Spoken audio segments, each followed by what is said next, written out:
दोस्तों, मैं निधि कौशिक आप सभी का स्वागत करती हूँ आपके अपने YouTube चैनल निधि कौशिक NKCC पर। दोस्तों, मैं आपको फिर से आपकी कंपनी का नेक्स्ट टॉपिक लेकर के आ गई हूँ। कल मैंने आपको प्रीमियम, डिस्काउंट और शेयर्स के टाइप कितने होते हैं, दो टाइप के होते हैं, इक्विटी शेयर होते हैं, प्रेफरेंस शेयर होते हैं। नेक्स्ट मैंने आपको सिखाया था कि हम शेयर को कितने टाइप से इशू कर सकते हैं। तो 3 टाइप से इशू कर सकते हैं। कैसे कैसे कर सकते हैं? At par, at premium, and at discount. हम 3 टाइप से ऐसे करके इसको इशू कर सकते होते हैं। तो उसके बाद हमने आपको उसके बारे में एंट्री भी लिख करके बताई थी, एग्जाम्पल दे करके कि कैसे हम शेयर को डिस्काउंट पे या प्रीमियम पर इशू कर सकते हैं। और हमने कल आपको बोला था कि हम आपको कॉल्स इन एरियर और कॉल्स इन एडवांस सिखाएंगे, जो कि हम आपको आज सिखाने वाले हैं। दोस्तों, आप बिल्कुल लिख के ले लीजिए, ये बिल्कुल आएगा। Calls in arrear, for feature, premium, discount, company का ये क्वेश्चन आएगा ही आएगा। तब आप एग्जाम हॉल में बैठकर मुझे याद करेंगे कि हाँ, दीदी ने बताया था कि ये क्वेश्चन जरूर आएगा। चलिए बिना किसी देरी के स्टार्ट करते हैं अपने टॉपिक को। तो फर्स्ट टॉपिक हमारा कॉल्स इन एरियर होता है, उसके बारे में फुल डिटेल जानेंगे, कैसे उसको एंट्री में पुट करना है वो जानेंगे। सेकंड हमारा कॉल्स इन एडवांस होगा, फिर हम ये जानेंगे कि इसका फुल डिटेल क्या है और उसको कैसे एंट्री में हमें पुट करना होगा। चलो दोस्तों, कंपनी का फर्स्ट टॉपिक हम ले लेते हैं, कॉल्स इन एरियर।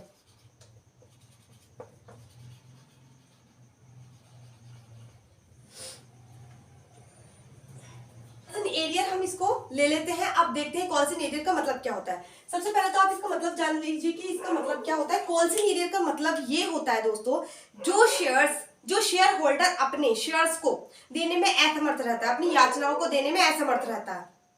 ठीक है दोस्तों, जो शेयर होल्डर अपनी याचनाओं को देने में असमर्थ रहता है, दे नहीं पाता है समय पर, तो उसको हम कहते हैं कॉल्स इन एरियर। ये इसकी छोटी सी डेफिनेशन थी कि जो शेयर होल्डर अपनी याचनाओं को देने में असमर्थ होता है, वो क्या होता है? वो कॉल्स इन एरियर होता है। और कॉल्स इन एरियर को कहीं अलग से एंट्री बनाने की इसकी जरूरत नहीं पड़ती है। उन्हीं एंट्रीज में जो हमने याद की थी, बैंक वाली कैपिटल वाली एप्लीकेशन की, सेम एज आपके अलॉटमेंट की, फर्स्ट कॉल की, सेकेंड एंड फाइनल कॉल की, जो हमने सीखी थी, उसी के अंदर हम इसको एडजस्ट करके दिखा देंगे। दोस्तों, ये जो कॉल्स इन एरियर होता है, ये आपका first call, second call, final call किसी पर भी हो सकता है। एंड हम मान लेते हैं कि आपकी फर्स्ट कॉल पर कॉल्स इन एरियर है, तो हम फटाफट से बना लेते हैं कॉल्स इन फर्स्ट कॉल की बैंक वाली एंट्री, देन कैपिटल वाली entry. Sorry for my mistake, पहले कैपिटल वाली एंट्री, उसके बाद बैंक वाली एंट्री। तो यहाँ पे दोस्तों हम लिख देते हैं share first call account debit to share capital account being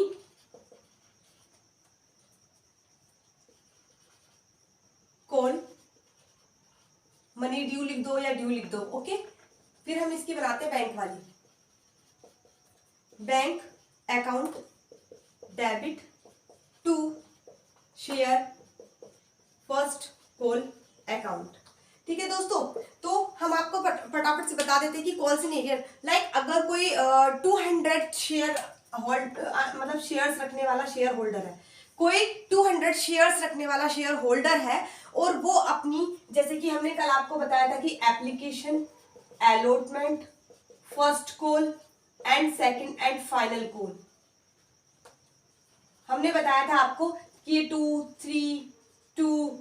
3 इस तरीके से बताया था आपको कि इस तरीके से कुछ कॉल्स डिवाइड होती हैं। तो मान लीजिए कि 200 शेयर वाला व्यक्ति है, ठीक है। पहले तो ये लिख लीजिए कि एंट्रीज की कैसे होती है। देखो दोस्तों, कॉल वो देने में असमर्थ है, तो मतलब जो वो कॉल देने में असमर्थ है, तो इसीलिए क्या होगा, ये डेबिट होगा। तो एक बात ये भी याद रख लीजिए कि जब आप जर्नल एंट्री बनाएंगे ना कंपनी की, ये जो कैपिटल शेयर्स वगैरह की जो जर्नल एंट्री बनाएंगे, इसके बाद आपको एक बैलेंस शीट भी बनानी होती है। ठीक है दोस्तों, क्योंकि ये फाइनल स्टेटमेंट को दर्शाने के लिए हमारी बैलेंस शीट काम आती है। तो बैलेंस शीट बनाते हुए ये जो कॉल्स इन एरियर होता है, वो कॉल्ड अप कैपिटल में से लेस कर दिया जाता है लायबिलिटीज साइड में। कैपिटल क्योंकि लायबिलिटीज साइड का आइटम होती है, इसीलिए लायबिलिटी साइड में जो कॉल्ड अप कैपिटल होती है, कॉल्ड अप वाली जो कैपिटल होती है, उसमें से कॉल्स इन एरियर को लेस कर दिया जाता है। चाहे तो आप लिख भी सकते हैं, चाहे तो आप इसको लिख भी सकते हैं जो मैंने बोला है, और नहीं तो आप एक काम करते चलो, इसके शॉर्ट नोट्स बनाते चलो। दोस्तों, बहुत ज्यादा हेल्पफुल होंगे वो नोट्स आपके लिए। और मैं अब आपको, जैसे ही आपका चैप्टर कंप्लीट हो जाया करेगा, तो आपके नोट्स के PDF बना करके वो नीचे डिस्क्रिप्शन में मैं लिंक शेयर कर दिया करूंगी, या फिर आप वहां पर भी जाकर देख सकते होंगे। ठीक है दोस्तों, लेकिन वो मैं चैप्टर के खत्म होने के बाद ही करूंगी फिलहाल। तो अब आप यहाँ पर आ जाते हैं हम अपने टॉपिक पर। तो ये जैसे मान लिया कि 200 शेयर्स वाले शेयर होल्डर ने फर्स्ट कॉल 2 रुपीज वाली नहीं दी भाई साहब, तो ये क्या हो जाता है आपका, इस पर हो जाता है कॉल्स इन एरियर। क्या हो जाता है, ये कॉल्स इन एरियर हो जाता है। जो अपनी कॉल देने में असमर्थ रहता है उसको क्या कहते हैं, कॉल्स इन एरियर कहते हैं। दोस्तों इसको जब हमने आपको बताया कि premium and discount, premium and discount कहाँ आते हैं, कैपिटल वाली एंट्री में आते हैं। प्रीमियम क्रेडिट, डिस्काउंट डेबिट होता है। अब हम calls in arrear and advance को समझ लेते हैं। Calls in arrear debit, calls in advance credit. क्या, कॉल्स इन एरियर डेबिट और कॉल्स इन एरियर क्रेडिट। और ये मतलब जो प्रीमियम और डिस्काउंट होते हैं वो कैपिटल वाली एंट्री में आते हैं, तो एरियर और एडवांस आपकी बैंक वाली एंट्री में आते हैं। दोस्तों मैंने क्या कहा कि आपका प्रीमियम और डिस्काउंट अगर कैपिटल वाली एंट्री में आते हैं तो कॉल्स इन एरियर और कॉल्स इन एडवांस आपके बैंक वाली एंट्रीज में आएंगे। तो कॉल्स इन एरियर आपका डेबिट हो जाएगा, कहां पे होगा, बैंक वाली एंट्री में।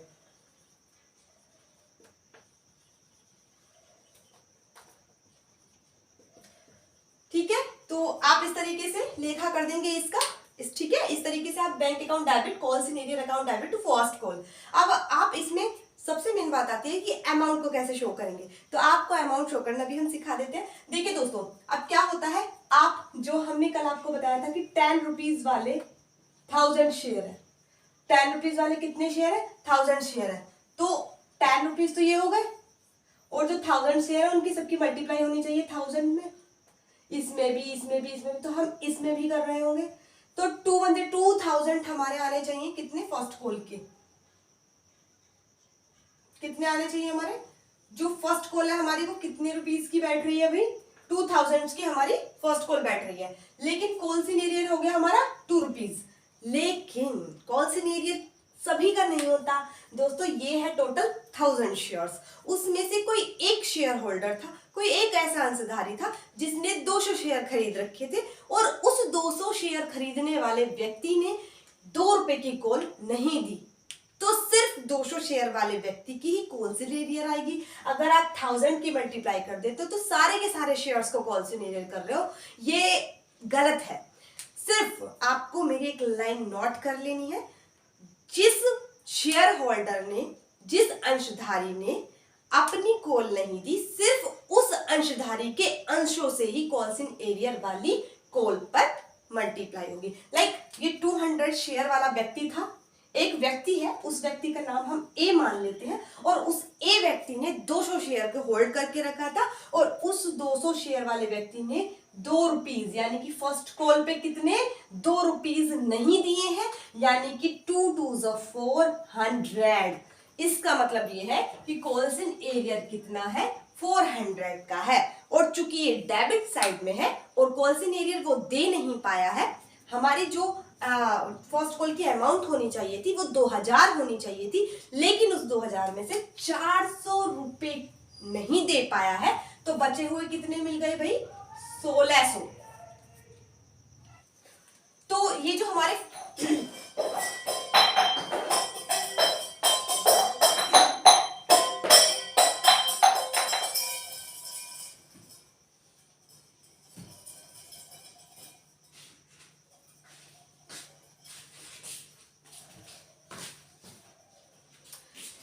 हमने जो मतलब हमारी जो कॉल फर्स्ट कॉल होती वो 2000 की होनी चाहिए थी, बट उसमें से जो 200 शेयर होल्डर, 200 शेयर्स वाला शेयर होल्डर है वो 400 नहीं दे पाया है, तो अब हमारे बैंक में केवल कितने हैं, 1600 है। देखिए 2000 मिलने थे, 400 का कॉल्स इन एरियर हो गया, ये कैसे हुआ है, 200 शेयर होल्डर वाले ने 2 रुपीज की कॉल नहीं दी है, इस तरीके से 400 आया, तो हमारे बैंक में 400 रुपए नहीं आए हैं, तो कितने बचे हैं, 1600, यानी कि 1600 रुपए हमारे बैंक के अकाउंट में आ गए हैं। आई होप आप बहुत ज्यादा अच्छे से ये चीज समझ पाए हो। I think this is very easy हो गया है आपके लिए, इजी वे में मैंने आपको समझाने की कोशिश की है। तो दोस्तों ये आपका कॉल्स इन एरियर था, और याद रखना कि बैलेंस शीट में बैलेंस शीट में ये कॉल्ड अप कैपिटल में से लेस कर दिया जाता है।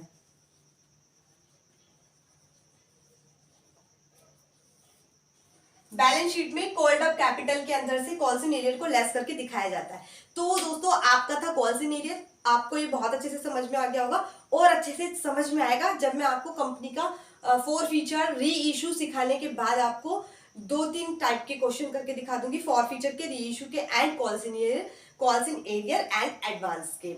चलिए हम अपने नेक्स्ट टॉपिक पर आते हैं, कॉल्स इन एडवांस पर।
चलिए दोस्तों मैंने आपके लिए कॉल्स इन एडवांस के लिए उतार दिया है, यहाँ पर लिख दिया है ये कैसे। हम वापस से अपनी फर्स्ट कॉल पे आए कि share first call account debit to share capital, next आपका bank account debit to share first call, फिर हमने आपकी सेकंड एंट्री भी उतार दी है कि share second and final call account debit to share capital and bank account debit to share second call and second and final call account credit कर देते हैं। ठीक है दोस्तों, अब हम आ जाते हैं अपने टॉपिक पर कि कॉल्स इन एडवांस को हमें सीखना है।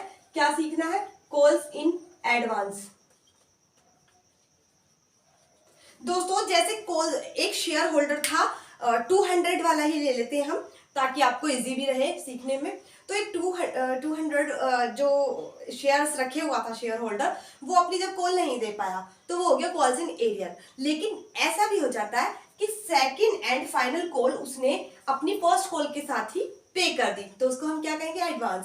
अगर कोई बच्चा आता है और स्कूल की फीस वो पहले ही पे कर देता है, अप्रैल मई जून की भी वो मार्च में ही पे कर देता है, इट्स कॉल्ड एडवांस। तो सेम एज ऐसे ही कोई शेयर होल्डर है और वो शेयर होल्डर 200 शेयर वाला होता है, तो जैसे ये 200 शेयर्स को रखने वाला शेयर होल्डर है और ये सेकंड एंड फाइनल कॉल को भी फर्स्ट कॉल के साथ ही पे कर देता है। यानी कि तो इस पर फर्स्ट कॉल पर क्या हो गया दोस्तों? आपका कॉल्स इन एडवांस हो गया। तो फर्स्ट कॉल पर क्या हो गया दोस्तों?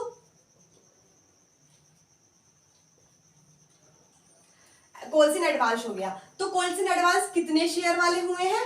2 × 200 शेयर वाले। तो कॉल्स इन एडवांस कितने वाले हो गए दोस्तों?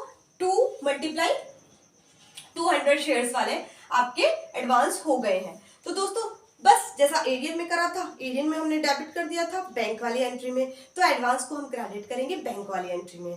ठीक है दोस्तों, तो हम क्या करते हैं कि जो हमारी बैंक वाली एंट्री है यहाँ पर, अब भी कॉल्स इन एरियर को हमने जस्ट डेबिट किया था, कौन सी? बैंक वाली एंट्रीज में। ऐसे ही हम उसको एडवांस को क्या कर देंगे? क्रेडिट कर देंगे। तो हम यहाँ पर लिख देंगे 2 कॉल्स इन एडवांस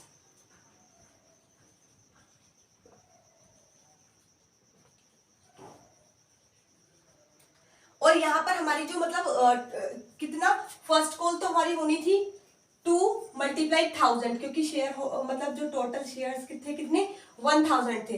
तो जो इशू शेयर थे आपके, जो इशू करे गए शेयर थे वो थे 1000, तो 1000 की होनी थी हमारी फर्स्ट कॉल में। तो 1000 × 2 कितने हो गए? 2000 हो गए आपके फर्स्ट कॉल के।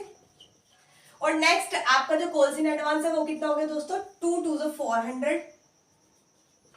अब ये क्योंकि ये दोनों क्रेडिट है और एडवांस में मिल रहा है, तो फिर एडवांस को तो हम करेंगे ही, फिर ऐड करेंगे, तो हम इसका टोटल लिख देंगे 2400।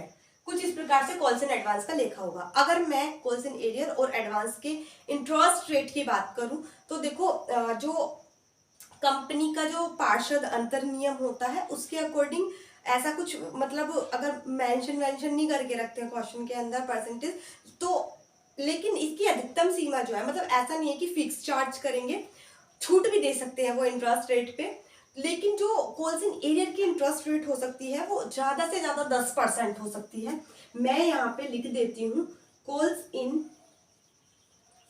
एरियर की जो इंटरेस्ट रेट हो सकती है ज्यादा से ज्यादा, मैक्सिमम है ये 10%। और अगर कॉल्स इन एडवांस की आपको इंटरेस्ट रेट पूछता है तो वो 12% से ज्यादा नहीं हो सकती है। और एक बात, कॉल्स इन एडवांस पे जो इंटरेस्ट होता है उस पर डिविडेंड बिल्कुल नहीं मिलता है। जो कॉल्स इन एडवांस होता है उसका जो इंटरेस्ट होता है उसके ऊपर, एडवांस के जो इंटरेस्ट होता है उसके ऊपर डिविडेंड बिल्कुल नहीं मिलता है।